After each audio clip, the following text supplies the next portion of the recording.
All right.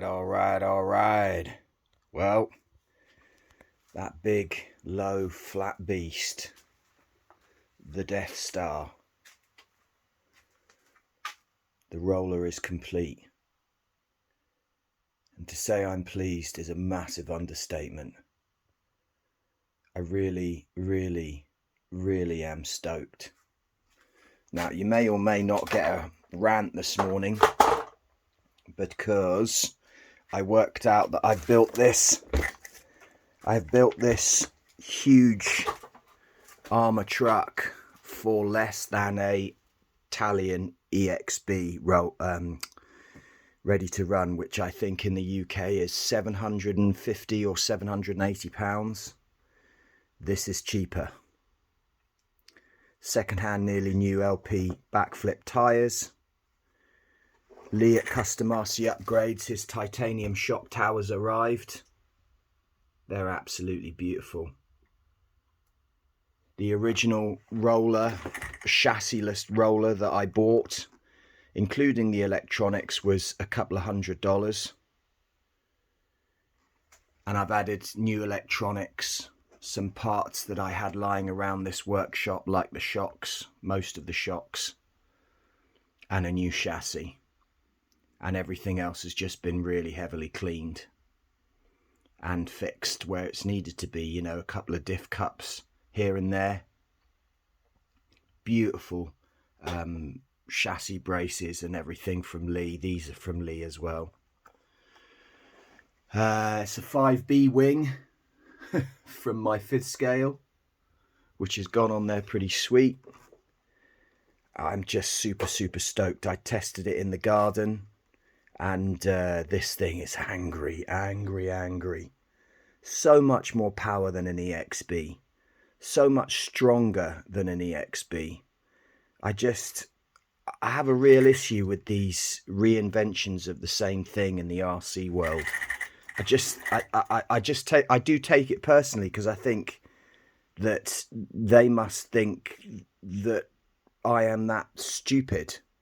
Now, I know everybody doesn't necessarily have the workshop space or whatever to do this with a truck, but I also say that you need such little space. It's just a desk. I do everything on this small desk in the back of the garage.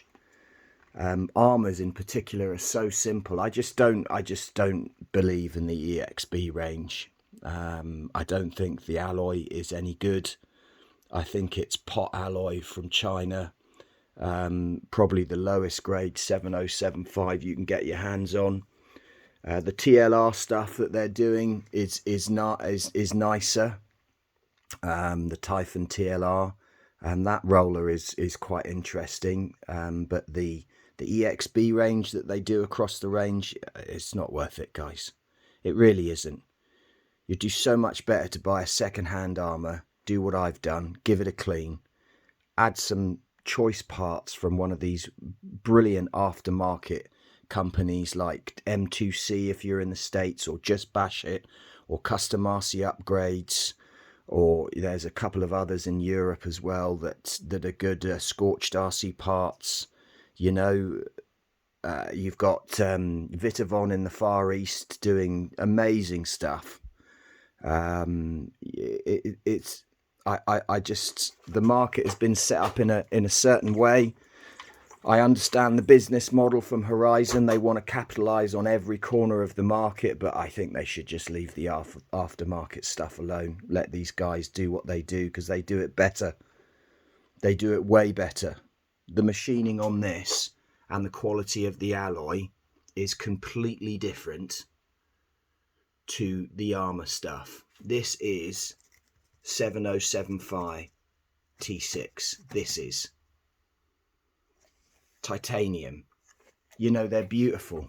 It's beautiful stuff. Whilst on the shocks, because the shocks can be thinner, you do need some spacers in your top hinge pins and in the wing mount at the back. I also had a new wing mount hanging about. So in here, you just need to put a spacer in there because they're a little bit thinner. As I said, I tested it in the garden. This thing is it's just so much power. I mean, it is just so much power. It is ridiculous. The whole thing lights up, and it just, for a split second, just sits in the same spot with the wheels just monster spinning. I'm not sure it's going to be super fast with the gearing I've got in. It's not going to be slow, but the torque from this motor ESC combo on 8S, when I tested it in the garden last night very briefly, was utterly ridiculous and exactly what I wanted. The profile on this thing is still a Typhon profile. I haven't screwed that up, but it is longer. It is Mojave long. It is wider by 20 millimeters than a Creighton or a Typhon or a Italian. It's an absolute monster. It is an absolute monster. M2C Goliath chassis. This thing is an absolute beast. It really is. I'm gonna so enjoy this. I want to do some bashing this winter. Really gonna enjoy this. Anyway, just thought I'd show you it. This big monstrous beast, the Death Star. Body is on the way. Get that painted up, get it slapped on, and I'm gonna rip this all winter. Peace.